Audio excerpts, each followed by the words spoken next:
Friday afternoon to you, 4 o'clock time for Sports for CLE. Thanks for joining us. Hope your weekend's off to a great start. Browns on the bye. Will not play this weekend. They'll play the Saints next weekend. Former Browns left tackle, Hall of Famer, Joe Thomas, on where the Browns stand right now and where they're headed. Going into the season, there was legitimate Super Bowl expectations. That was the conversation around town, and it's been so bad people forgot about that. I mean, they were a playoff team last year with Joe Flacco, and people thought they were going to have better play at quarterback. They were going to have better play because most of the team was going to come back. And typically when you have most of your team come back, you take a little step in the right direction. And so I think it's just been beyond frustrating because expectations were up here, and they're struggling to beat bad teams. I mean, they are a bad team, really. And I think it's frustrating because there's not a clear direction because of the salary that the quarterback has, Deshaun Watson. You don't know what you can do. And then you look, okay, well, let's just say this offseason we're going to try to replace Deshaun and get a young quarterback in the draft. Now, of course, the draft is always a crapshoot. We don't really know, but it's not like the draft analysts are telling us there's tons of great quarterbacks that are going to be coming out of college this year and surefire guys that can change your franchise overnight. So I don't think there is a clear direction if it's a full teardown or if they just think, hey, this year was an anomaly. We can tweak a few things, keep a lot of the same guys together, and just try to survive with a small cap, and hopefully you get different results. Now let's welcome in G. Bush, 92.3 The Fan, as well as the Ultimate Cleveland Sports Show. That in a nutshell, that's where we're at. and you know what, G. Bush? You can't force drafting a quarterback. You have too many other needs. Give me a playmaker. Give me a wide receiver that can make plays. Give me an offensive lineman. Give me a tackle that I can play and start. Hopefully DeJuan Jones is on the other side of it. But you can't force the quarterback. If it is 6 or 7, you don't take the third best quarterback. You just don't. Can't do it. You can't do it because then you compound things. And the reason, and we talked about a little bit off camera, the reason you are here where you are today is because you missed on 2 quarterbacks. You missed on Baker Mayfield.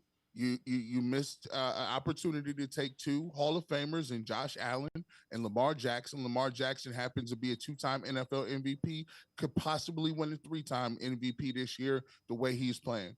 You also got other quarterbacks in your division, like Justin Herbert. You got Patrick Mahomes, who is going to probably go down as one of the not 1 or 2 greatest quarterbacks ever to live. And you have a multitude of younger guys, and you are still sitting here trying to find a quarterback. And the part of that's really devastating is, you talk to them, you got the Shedeur Sanders of the world, you got Cam Ward, you got Quinn Ewers, you got Carson Beck, but all of those guys have some sort of issues, and they're not perfect prospects. There's not one guy that's the poster child that you say, hey, let's lose a bunch of games and get this guy, and he's going to be great. When you take a look at the free agent class, Sam Darnold will be a free agent, but if you're finding a free agent quarterback, he's a free agent for a reason. No one lets quarterbacks go. Jameis Winston will be a free agent. We have him here today, but you're in a position where you might be looking at a Justin Fields if they decide to go and do that and try to get a retread or a bridge quarterback.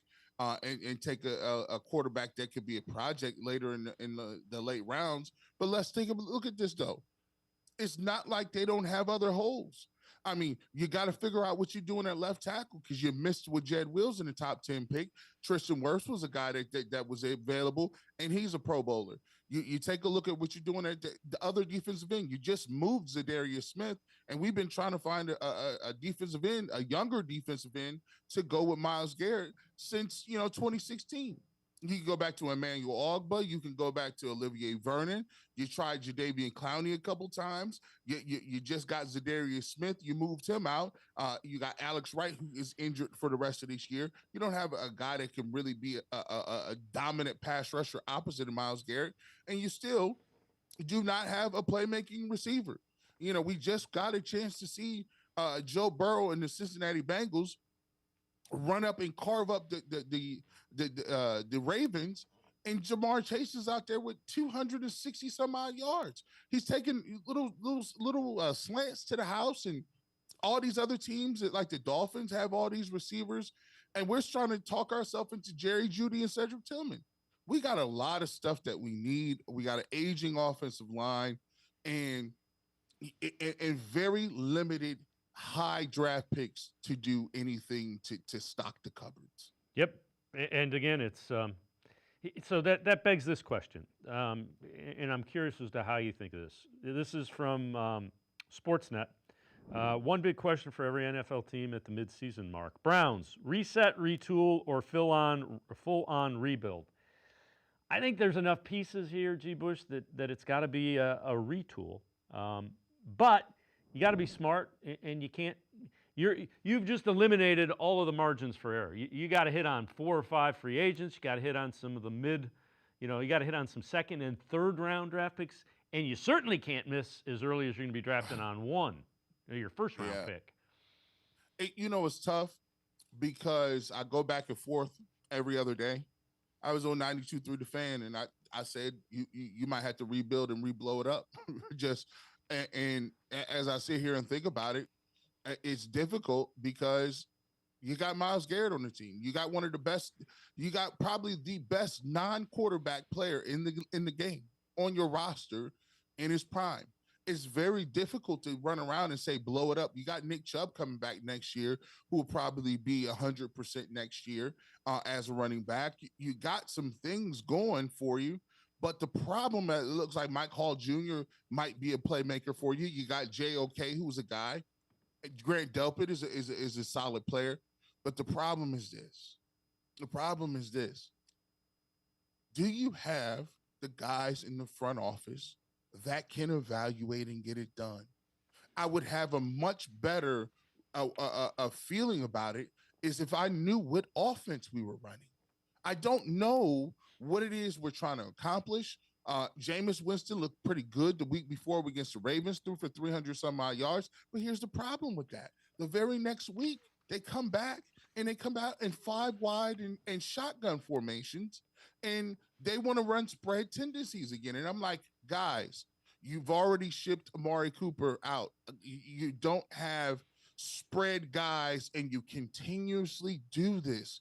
If you want to run the spread, you're going to have to bite the bullet and go get receivers. But every time we talk to Andrew Berry, he's telling us, I like our guys. You can't like your guys in the system. It's one or the other. Either you want to go all in on this throwing the ball downfield type stuff, or you're going to have to go back to the play action stuff where your receivers have an opportunity to get open off play action, run action type stuff, which seems to work. But I don't know what identity they want to be.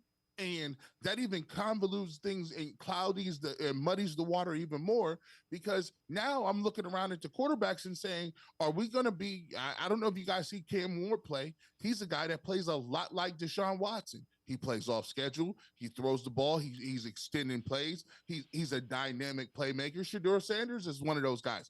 Dynamic playmaker, holds the ball a little bit too much for me. But my thing is, we get those guys in here. Are we still going to be talking about, well, we got to do what Shedeur Sanders does best, or we're going to run what Colorado used to run?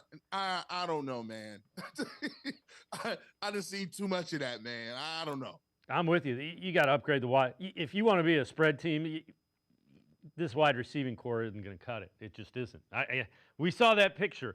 Don't feel bad, G. Bush. I don't think anybody can identify what type of offense they are. Maybe not even the guys that are actually in it, because it's a mess. All right, this is projecting every team's biggest offseason need, ESPN.com. Shocking. They say Browns quarterback Deshaun Watson stint in Cleveland not worked out. Since 2022 trade for him, he started just 19 games. His quarterback rating is a QBR 33.7, 19 touchdowns, 12 interceptions. Assume the Browns understand the concept of sunken cost. Draft prospect who could fit, they say, Shedeur Sanders. Watson out until at least the beginning of next season. 6'2", 215-pound Sanders could step in immediately as Cleveland's new signal caller. His poised anticipation placement fit well with the Browns. Projected first-round pick is seventh. They say the cap space is minus 56.9. They will find a way around that. Andrew Berry said they'll be able to do what they need to do to build out the roster, and so far we've had no reason to doubt that. I don't know if Sanders makes it to 7, if they're picking 7, but I'm with you. Sanders is going to be, who am I supposed to throw to? I like Njoku. Anybody else? And let's get to the elephant in the room. Come on, listen. I'm gonna just say it right now. Shedeur Sanders, if the Cleveland Browns were to draft him, that would be the 4th polarizing quarterback in a row. Listen, we know how people felt about Odell Beckham Jr.'s dad talking. Do you think they're gonna? I mean, are you gonna all of a sudden forget that his dad is prime? Come on now. Now, either we're gonna have to figure out what it is. We talked about people. Hey, Deshaun Watson is showing his material off. He's taking vacations. He's on Instagram. What do you think this guy had? Colorado has a reality show. People, let me let y'all know. We had Johnny Manziel. We had Baker Mayfield. We talked about Baker Mayfield in his commercials. Shedeur Sanders got more commercials today than Baker ever had. Let's keep it real. Are we ready? Nah, if you want to mention the guy's name, you better be able to he has a celebration. Remember the money dance? Well, he has one too. He does this all the time. Now, we know how we feel about watches here too. Odell used to have them on. Now, listen, this is just G. Bush just keeping it real with you. If you guys are going to say Shedeur Sanders' names, you better be ready to deal with whatever it comes with, because guess what? It ain't going to be no nice, easy transition where he comes and he plays football and he brings his lunch pail to work every day and it ain't going to be, it's going to be some news around him. So if you thought Deshaun Watson was newsworthy or Baker was newsworthy, you're going to have 5. This the 5th quarterback that you're going to have some stuff with. And trust me, I don't know if our fan base is ready for that. No, I'm with you. I agree with you 110% without question. G. Bush and I are going to step aside, take a quick time out. Other side of the break, predictions at midseason from The Athletic. Tell you what they say about the Browns. Sports4CLE will be right back. Stay with us. You know what I think? I don't think you have the stones. Oh, I've got the stones. I think you're the one that don't have the stones. Let's settle this once and for all. Amble up to the 4 new Ohio Lottery scratch-offs with all kinds of stones. Gemstones, diamond, emerald, sapphire, and ruby 10s. $10 each. 10 times multipliers. 2 fast spots for quick draw wins of up to $100 and a $500,000 grand prize. Which one will you get when you order them up? Well, that's just the luck of the draw.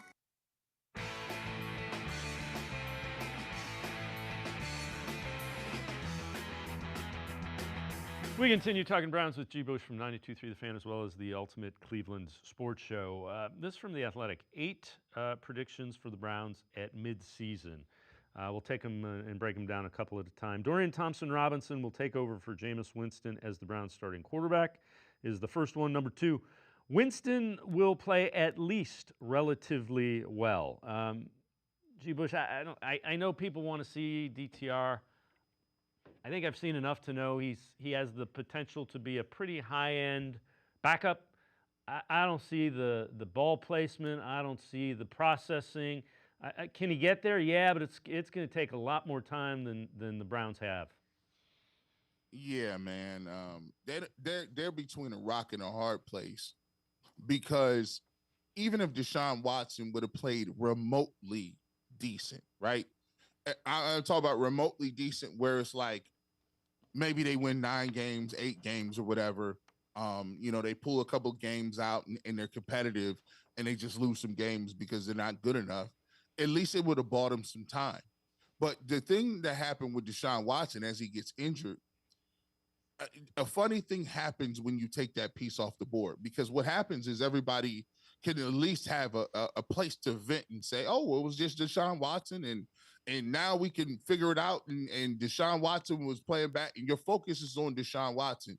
Now, in a week or so, you're going to even forget Deshaun Watson was even out there. That's how quickly things come at you in the NFL. It's about what you do today and moving forward. The bye week came, it'll settle a lot of it down. But if the Cleveland Browns aren't playing well, the pressure ratchets up every single week because now it seems to say, okay, Kevin Stefanski, what are you doing at quarterback? You want to play DTR?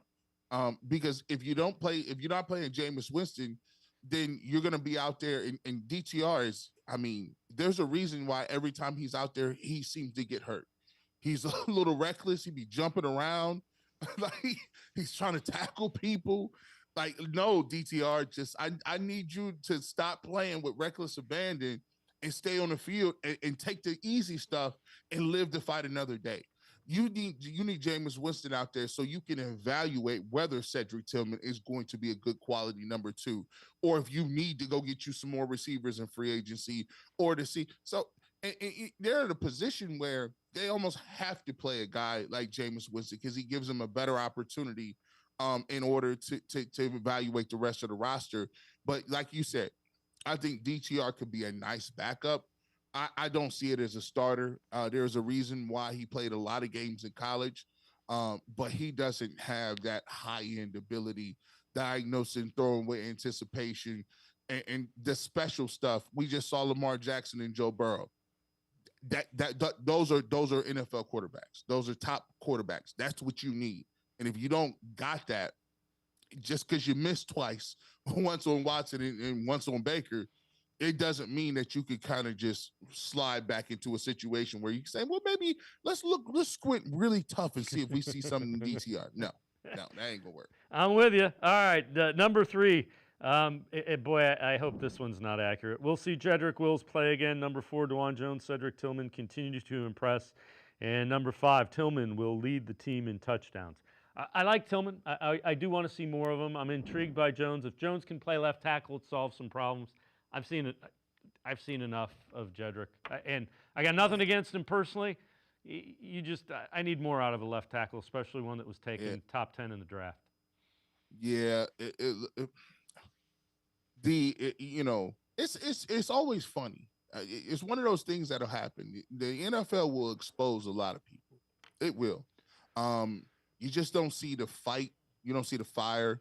I think the nail in the coffin was the meme that was going around when he just let somebody just waltz right in. He turned around and was doing this. That meme went viral on multiple platforms, TikTok, Twitter. It was just, and that was the week Kevin Stefanski gave up play calling. So he had an extra little bit of time on his hands to actually look around and say, oh my goodness, this is how bad this was. He's like, nah, he's gonna be a healthy scratch. Like when he comes back, I've always been a person that I said I needed more out of Jed Wills. A lot of people said, yeah, let him, he's not Joe Thomas, but he's average. No, the jig is up on Jed Wills. That was a miss. And it was a miss that is egregious. That they've missed up front on guys like Siaki Ika, guys like Jed Wills. James Hudson isn't very good. I mean, they've missed on a lot of guys up front. I mean, offensive line, defensive line guys. And it's like, look, man, you're talking about rebuilding, and you're talking about having these individuals that are in charge of rebuilding.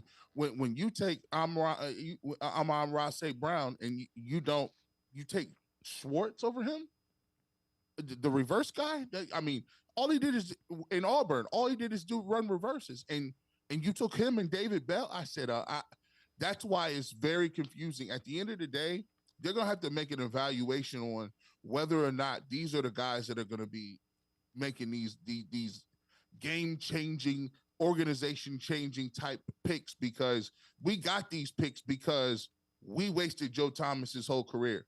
We got these picks by going 1-31, and now we have players like Myles Garrett and some of the guys that we have that are pillars, Nick Chubb. We got those players, and now we're at the position where we might have to give some of those guys up because we didn't do what we were needed to do to bolster this roster.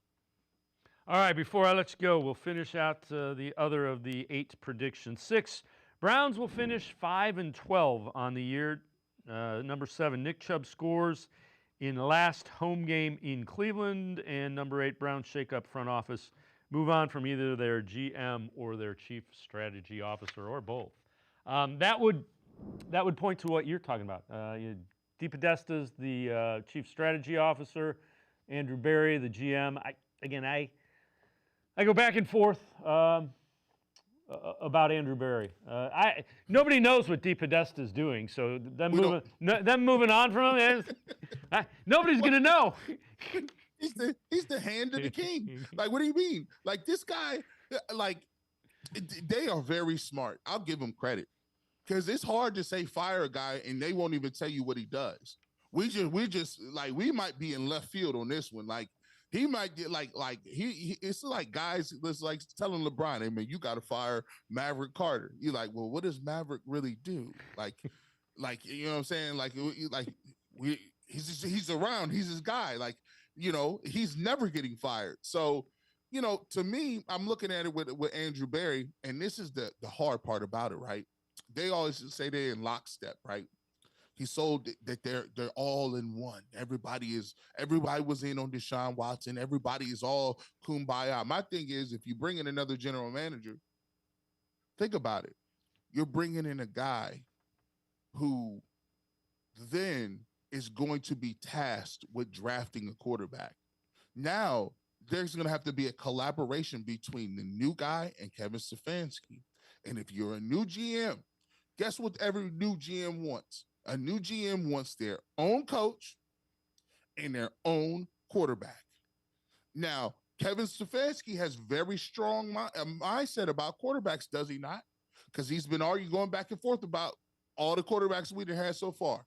So now, how do you have a guy, a Kevin Stefanski, 2-time coach of the year, and thinks he knows offense and quarterbacks, and you got a new guy coming in that wants to make his mark on the game? I don't know how that works. Yeah. Once again, who's reporting to the king? Yeah, it sounds like a mess. I'll let you in on it. Before I let you go, I figured out 2 things.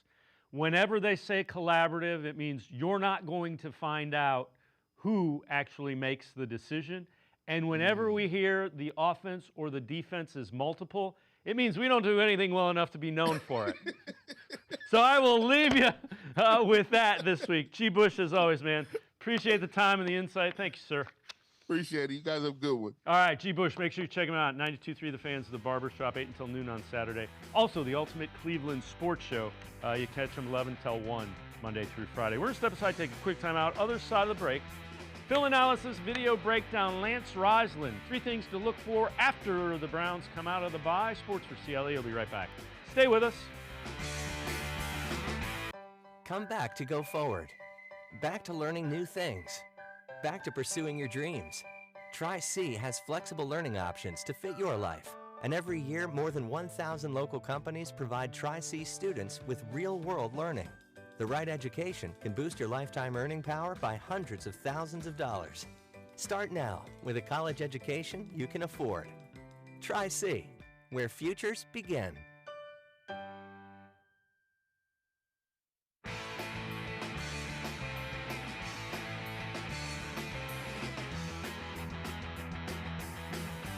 We continue talking Browns on Sports4CLE. Time for our film breakdown video analysis. Usually we do 3 keys to beating the opponent.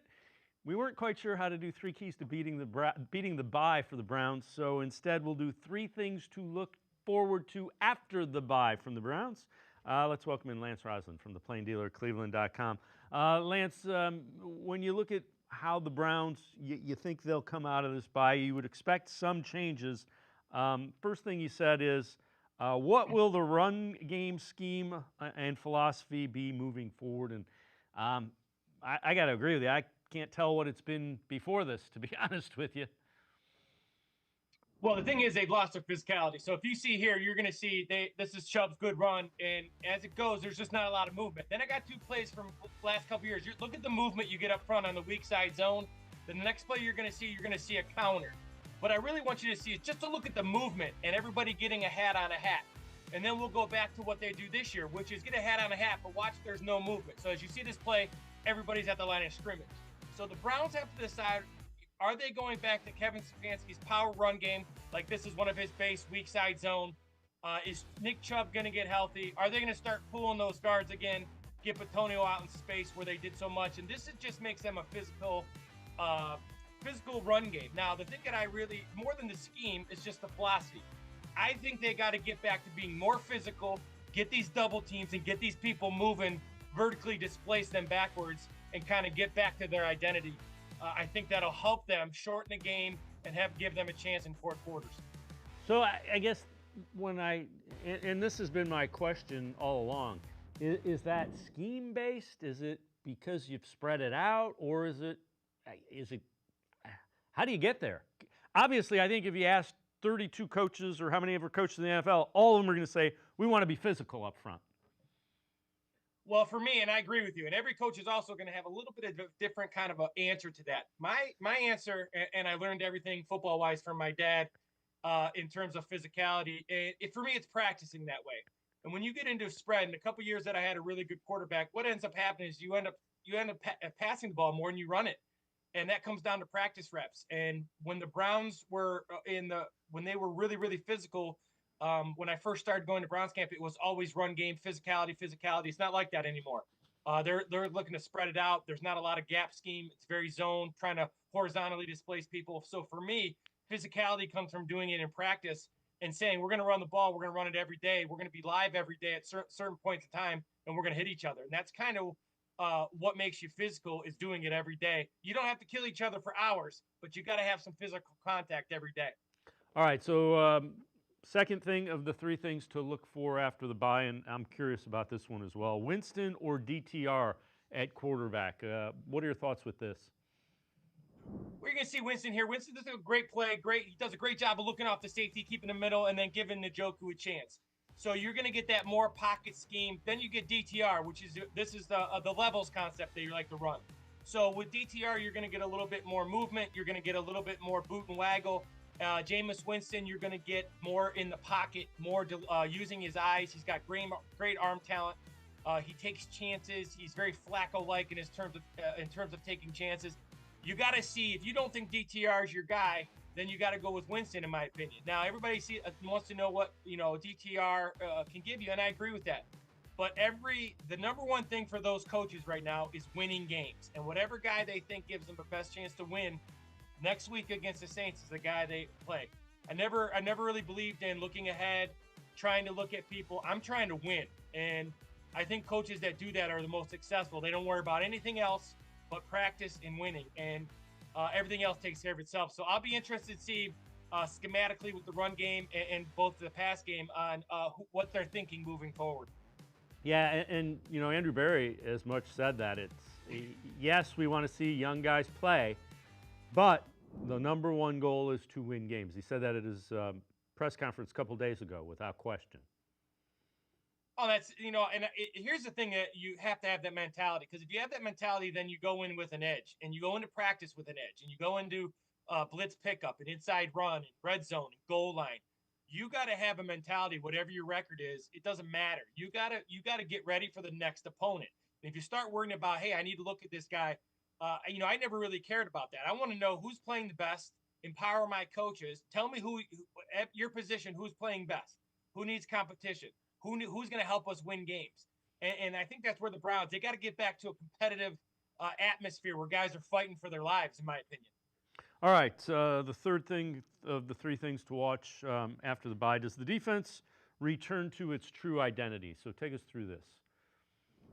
Well, the thing you're going to see here is they get beat here, and the reason they got beat is because the Chargers did a bunch of things, motion, and they were in different coverages. Both were zone. Or they're going to get back to what they do, which, like, if you look here on their fourth down, if you look at the line of scrimmage, how I like to call it controlled chaos, and that's kind of what his defense is. Are they going to get back, or are they going to, kind of sit back and try to play zone? And I think last year the Houston Texan game kind of took them out of what made them successful. They're playing a lot more zone. They're not taking as many chances, and I understand you get beat when you take chances. And I've always said with this defense with Jim Schwartz, you got to expect that you're going to give up a couple big plays a game, because that's what you do when you roll the dice. But when you have an offense that can score, it doesn't really matter. So I want to see, do they get back to this chaotic, upfield, penetrating man coverage in your face, or do they try to, keep it close to the best so they can stay in games knowing that their offense might not score very much? Do you think that enter the mind of a defensive play caller? Is we can't really give up points. We can't give up the big plays because we're not going to be able to answer them score for score. Well, you absolutely hope so. You have, even at the high school level, we'd go into meetings, our Saturday and Sunday meetings, and we would say, what are we, who are we playing? What do they do best? How do we protect each other? What can we run? What is their weaknesses? And how do you protect it? My last year of coaching my defense, I'm an offensive coordinator, and our defense was the best. That changed my mentality on third down and long. That changed my mentality with our special teams. You want those three phases have to all look out for each other. Those three phases have to make sure that you're taking your strongest phase and you're protecting it. And for the Browns, that's the defense. So they got to punt the ball on third down. They got to, they got to play field position. They got to try to flip the field. They got to not take as many chances downfield, not give the opposing offense short fields. But yes, I would absolutely think that would tie into Jim Schwartz's thought process, because if you give up 14, 21 points, that might be enough. I guess, is that part of what they're talking about when they say complementary football? Understanding what you need to do to win, basically. Yeah, one of the great stats that from my last year that I thought was very important was, what do you do on third down? Well, if it's third down and medium, which is the money down in the NFL, so if you're 3rd and 5 to 10, what are you going to do with your offense? Now, depending on your quarterback, depending on your whatever it may be offensively, but for me, it was, I'm going to give my best guy the touch, and it's going to be a short play because I don't want to take a chance. If we got it, great. If not, we punted the ball and make the defense go, their offense go a long way on our defense. It's hard to go 10, 12 plays at any level without making mistakes. Penalty, interception, turnover, fumble. It's hard to put all those plays together. That's what the Browns offense is. If you can not give up big plays, it's hard to score at any level. So absolutely, that's what complementary football is. Play field position, make sure that you're not turning the ball over, make sure every drive ends in a kick, and you got a chance to win in the fourth quarter. Before I let you go, who are some guys that you think could come out of the bye and play really well the last 8 or so games of the season? Well, guy everybody's talked about Seth Tillman. I'm really a big Elijah Moore fan. I think the Njoku got, some guys that we expect to play well. I think Chubb will get back to himself a little bit as that knee continues to get healthy, but I think Elijah Moore is an elite outside receiver. I love his route running ability. He's pretty sudden. He's pretty quick. He's not much of a slot in terms of things he knew, but he's a really good outside receiver and can play inside if needed. So I would like to see Elijah Moore get more involved in the outside vertical pass game with comebacks, digs, things like that. I'd like to see the Browns be more successful in the red zone using Tillman's height, Njoku's height, like they did a little bit against the Ravens. I'd like to see some of those offensive linemen get a little bit nastier like they've been, and they've shown the ability to do that. So I just think steps forward for both sides of the ball and kind of reestablishing an identity. Whatever that identity is, that's up to them. They get paid a lot of money, and they're really good coaches. But create an identity and go down swinging with that identity. Yeah, again, if you ask me what the identity of this team is, defense, I don't really have a great answer. Well, last year you saw exactly what I think they want their identity to be when Flacco got in there, right? And once again, I'm not at all bashing Deshaun Watson. A lot of people don't like him. I think Deshaun Watson's got a lot of talent. There's been a lot of things that go against him, including himself. But I think if you had to say what their identity, what they'd want their identity to be, is run the ball and play reckless, chaotic, fundamentally sound defense and create turnovers. But you can only do that if the offense is good, knowing that you're probably going to give up a couple big plays. And when that offense doesn't play well, you kind of saw it against the Texans, where the defense is not always going to play well. So I still think they're a defensive team. I still think their defense is top 10 in the league, and they got to lean on that. And there's a lot of season left. And to say the season's over, I don't agree with that. There's a lot of season left. There's a lot to build on. You got to keep fighting week to week. You can't turn it on and off. Football is like life. It's not a faucet. You gotta continuously prepare, or that'll carry over into next year. So they gotta fight for their lives, fight for their jobs, and create an identity. Lance Reisland, as always, great stuff. Appreciate the time and the insight. Thanks very much, Lance. As always, thanks for having me. Lance Reisland, make sure you check him out. Always really good film breakdown, video analysis. Check him out, cleveland.com, as well as the pages of the Plain Dealer. We're going to step aside, take a quick time out. We continue talking Browns on Sports for CLE. Stay with us. The Ohio Lottery Partners in Education program is dedicated to recognizing exceptional students, teachers, and schools throughout Ohio. Scan the QR code on screen to nominate students and teachers as Academic All-Stars and Teachers of the Month. They must be currently enrolled or teach in grades K through 12. Is your K through 12 school developing students' literacy skills to achieve success in reading? If so, you can nominate your school for the School of the Year. Students can win $100, teachers can win $500, and schools can win $2,500. Scan the QR code, fill out the forms, and nominate deserving students, teachers, and schools today. The Ohio Lottery Partners in Education program takes pride in honoring exceptional students, teachers, and schools across Ohio. Submit your nomination today. It's fun, fast, and free.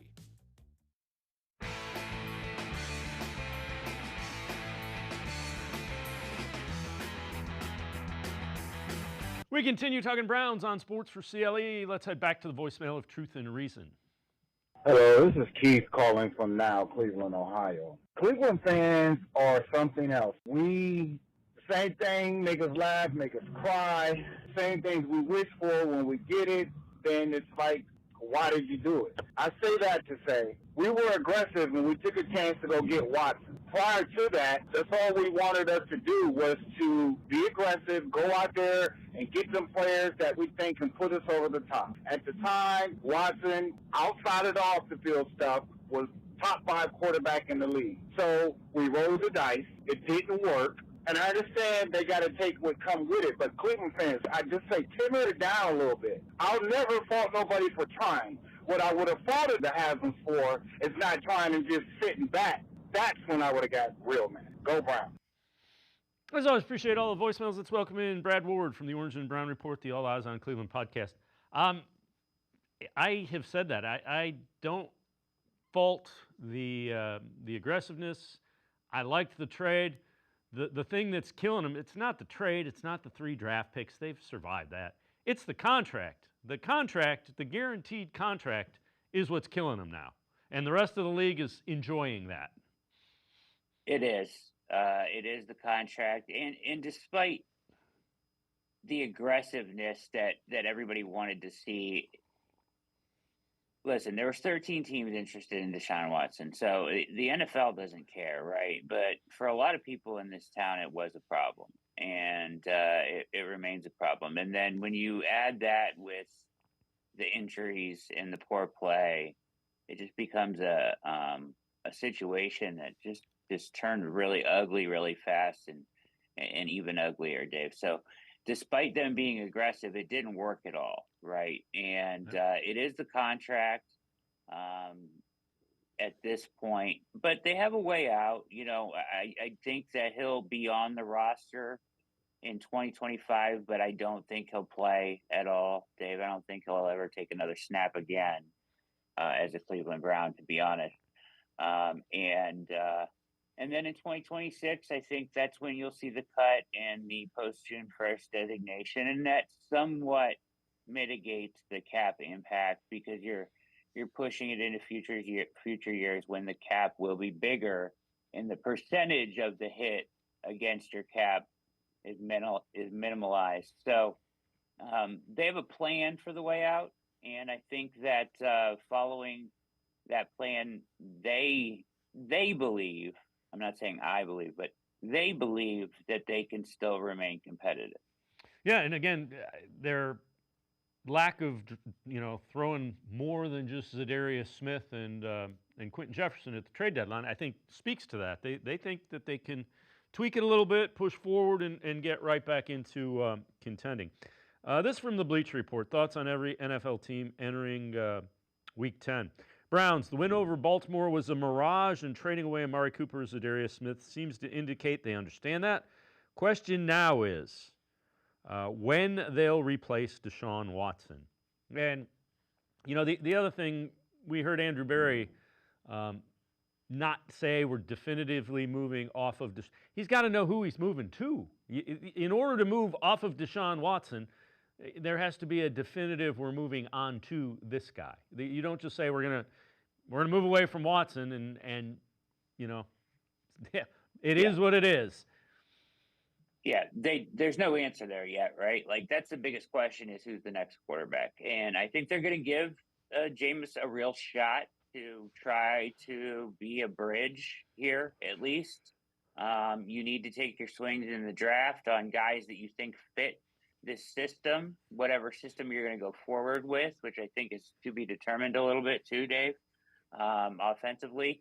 But at this point, you know, I thought he was non-committal in the press conference, as non-committal as we've heard him. In the past, those questions were met by Andrew Berry with, we have the utmost belief in Deshaun. He's our guy. We know he'll rehab. We know he'll be back. He didn't talk that way. He basically said, we're worried, you know, we'll keep an eye on his injury, but our main focus is his health. But there was no commitment to him returning to the field as a Cleveland Brown. So for me, that said a lot.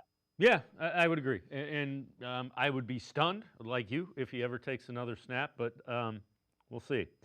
I know you wrote an article, and we always talk about this when we have you on. Things I think I know about the Browns. Again, it's on the Orange and Brown Report. No rebuild, no teardown is one. Number two, determining the future direction of the offense. And number three, plan at quarterback. Yeah, you know, Dave, there's a lot of talk of rebuild, and I get it. People want rebuild. They want to tear it down. They want to blow it up. In today's NFL, it's not necessary.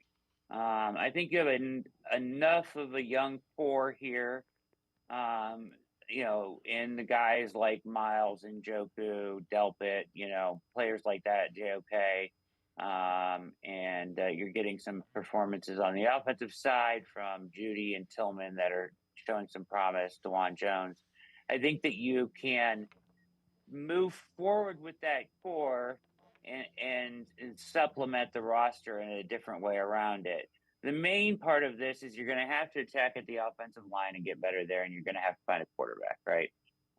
They will have draft capital. That's a lot of it. They will have cap space this year, despite Watson being on the roster, because they're just going to restructure his contract again, and they'll have plenty of money to spend. So that's how they'll attack this. It's not going to be a rebuild. It's going to be a pivot more of, I guess I would call it, right? Or a soft adjustment in their direction this offseason. As far as determining the future direction of the offense, they brought in Ken Dorsey. John Dorsey, we were talking about John Dorsey. Ken Dorsey, all these Dorseys. They brought in Ken Dorsey for Deshaun Watson. Deshaun Watson is no longer going to be the quarterback of this team. The offense, I don't like the direction of it. I liked it better when it was Kevin's thing, right? And even, he was always changing what he was doing to a certain degree, although he has his staples. I know they're letting him play call, but I think these next 8 games are really important to determine, do you like this offense? Does it make sense to go forward with Dorsey having his fingerprints all over the offense when Watson isn't a part of your future anymore? I don't know if it does. And I think that they need to determine that in the next 8 games, because going into the offseason, one of the areas that you could make change, although I don't think it should be with Stefanski, is on your offensive staff again. Because I do think you need to align that better as far as, I don't know if Ken Dorsey is the best match. I'll just say it that way. These next 8 games will determine that. It was impossible to evaluate with the quarterback play that we had from Watson. Winston will give you good enough quarterback play and stay in the pocket long enough to allow you to evaluate the offense better. And I think that's an important part of this next 8 games. Yeah. The play at quarterback is, I would play Winston because he does allow you to evaluate the individual players and the offense. I don't know if DTR does that. And I think probably towards the end of the season, Dave, I think you do go to DTR for a couple games because you want to take a look at him. But straight up Winston gives you a better chance to evaluate what's going on this team. Yeah, and you know, relative to a quarterback in the draft, you got to tell me where they're drafting. If they're not, Yeah. if you're not going to get one of the top two that you have, and again, I don't. This is one of the years like the Browns picked Baker Mayfield, where there's going to be Cam Ward and there's going to be Shedeur Sanders and some guy's going to come up, be it Quinn Ewers or someone or Beck or not. There isn't a definitive number one quarterback, and that's a terrible time to be looking for a quarterback because more often than not, you're wrong. Yeah. A lot of misses in classes like this. I don't really love this class a whole ton. And I think the Browns need to identify what part of this is. What offense are we going to run? What is our identity as an offense? And then who fits in that offense? You know what I mean? So I think Watson showed us a lot about what doesn't fit in Stefanski's offense. So maybe that can be a little bit of a guide towards. We've seen guys have success that have been mediocre quarterbacks with Stefanski. So, maybe it doesn't have to be a top 10 pick, but identify a guy that fits what you're doing would be more of the plan for me. Yeah, and one of the most disappointing parts of this is how did the offensive line go from top 4, top 5 to bottom 4, bottom 5? Along those lines, you wrote an article that's really interesting. Opportunity cost for the Browns relative to DeJuan Jones. You got to keep him there. Is he a above average left tackle? Because that helps. If he is, it's huge. It's a huge check mark, and that's where we talk about the opportunity cost, right? You have to play him there and figure out if he can be your long-term solution there. If he is, that's potentially a first-round draft pick, a ton of money in free agency. Either way, finding your left tackle in the NFL is not a cheap endeavor.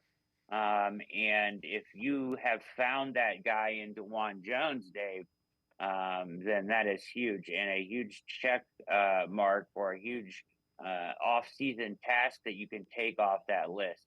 So I think you need to play him there. He looks good in pass protection. He dropped some weight. His knee has gotten better. I think he can do it. I really do. He plays hard, which is more than you can say for Jed Wills. So, and he plays through the whistle. So there he has an edge in my book already, just with the effort aspect. He does need to get better on the run blocking side of things, but I think that's teachable. He does some little silly things like taking hops inside or a step inside and letting guys go across his face when he doesn't need to. Stuff that can be fixed, though, I believe, by a good coach. All right. So this is interesting as well, and this is a guy that we liked when they signed him. If this is his last year in Cleveland, Juan Thornhill's tenure with the Browns has not lived up to the $21 million contract. 15 games he's played. He's given up more touchdowns, 3, than he's registered passes deflected, 2. He has a passer rating of 100+ the past 2 years. Now, he was banged up, in fairness, but I was excited when they got him, and he just hadn't played well. Hadn't played well enough. These safeties that they've taken, John Johnson, loved that signing, didn't work out. Same story. Juan Thornhill, big free agency signing for the Browns, has not worked out. Injuries, his play. I don't know why they're missing there. It's not that he's a bad player. I just don't know if he's the best fit for what they're trying to do, and he's been banged up a lot. So a very underwhelming signing. I think he'll be gone at the end of the year. I thought he was actually one of the guys that could have gone to the trade deadline, Dave. But, you have some interesting safeties on your roster. I do think that one of the things that Andrew Berry has done is he has some UDFAs on the roster that have promised, that have played well. Mohamed Diabate at linebacker was a undrafted player who is coming along really nicely. And you have Ronnie Hickman already there, who actually would play a very similar role to what Juan Thornhill does. And I think that he has a future in this league. So, Brad Ward from the Orange and Brown Report, the All Eyes on Cleveland podcast. Now I'm going to step aside, take a quick time out. Back to the voicemail of Truth and Reason when we continue. Sports for CLE will be right back. Stay with us. You know what I think? I don't think you have the stones. Oh, I've got the stones. I think you're the one that don't have the stones. Let's settle this once and for all. Amble up to the 4 new Ohio Lottery scratch-offs with all kinds of stones. Gemstones, diamond, emerald, sapphire, and ruby tins. $10 each, 10 times multipliers, 2 fast spots for quick draw wins of up to $100 and a $500,000 grand prize. Which one will you get when you order them up? Well, that's just the luck of the draw.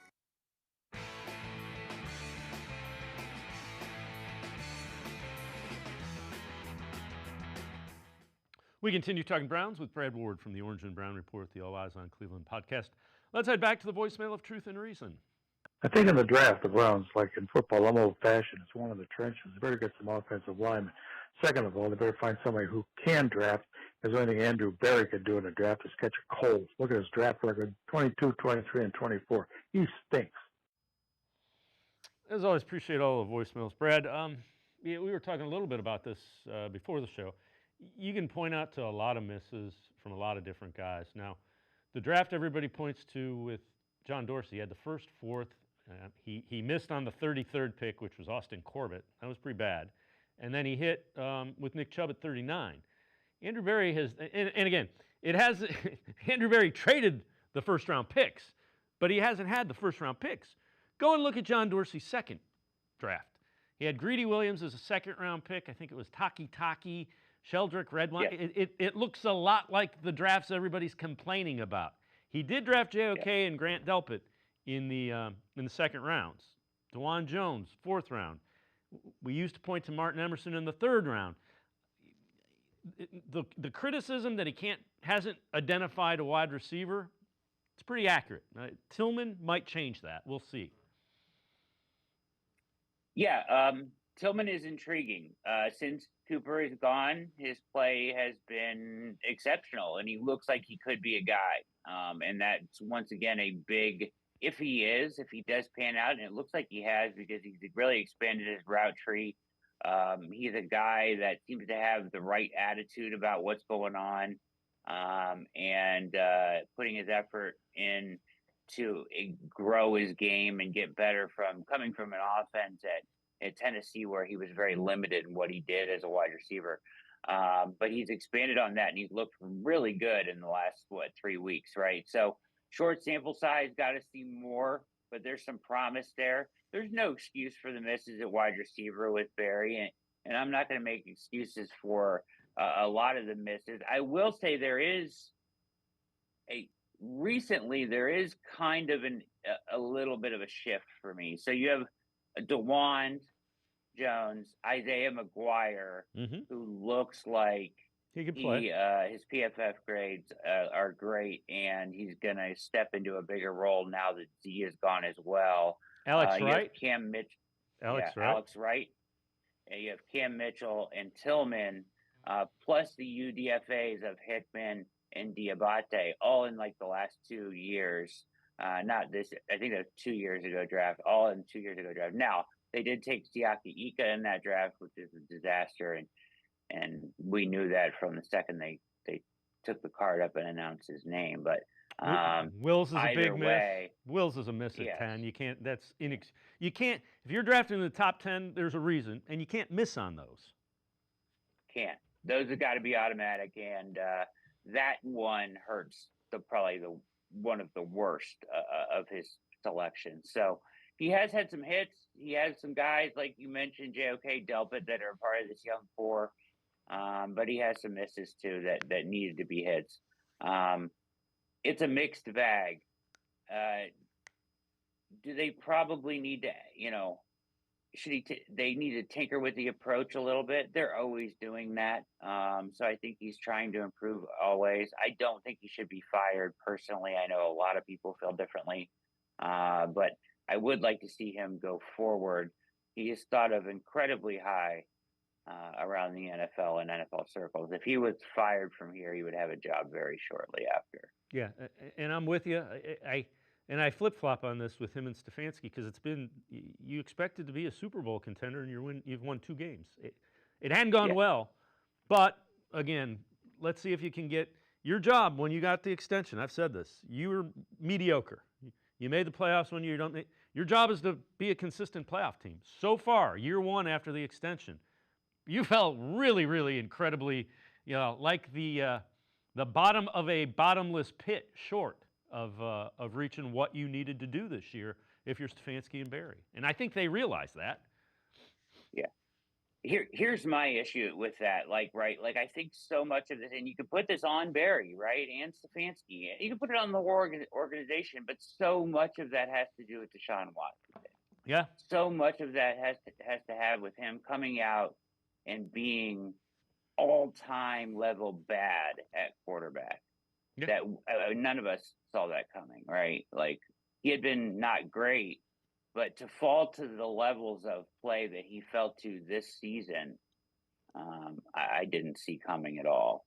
And so that made it impossible for them to win and be successful this year until he got hurt. So it was too late at that point. And you redid the offense to try to play to his strengths, which makes it even more concerning because you went away from an offense that was pretty effective. All right, Joe Thomas, Browns Hall of Fame tackle on the Rich Eisen show about fixing this Browns offense. We saw the good in Deshaun Watson before in the game that he got hurt against Baltimore. Mm-hmm. He was the Deshaun, that's as close to the Texans' Deshaun Watson that we've seen. He was terrific, and then all of a sudden it's like he's hurt. And like, oh my gosh, he's not only hurt, he's hurt for the season. Yeah. And then we saw what Flacco did. We saw what Jameis Winston did in his first start, although albeit not the second. Yes. But we did see there are things that can be done. Yeah.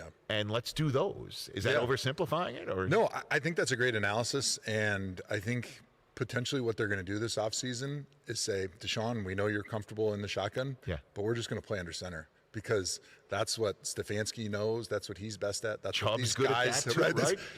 It just opens up so much more that you can do in the rushing game when you are under center, because when you line up in the shotgun, defense immediately has that checklist in their minds of things you can't do anymore because the running back's not right behind the center. So they have so much of an easier time to be able to read and react when you do line up in the shotgun because you have a much fewer things in their menu of run plays that you can do. And so I think they're probably just going to – they haven't told me this, but I'm thinking like you are, like, hey, sorry, Deshaun, you're just going to have to learn to play under center because that's what we're going to do. And we've proven – we saw last year this is just not an offense that's good enough to play out of the shotgun all the time. We need to go back to doing the Stefanski stuff. Yeah, and to that point, the thing is, we talk about offense and offensive scheme.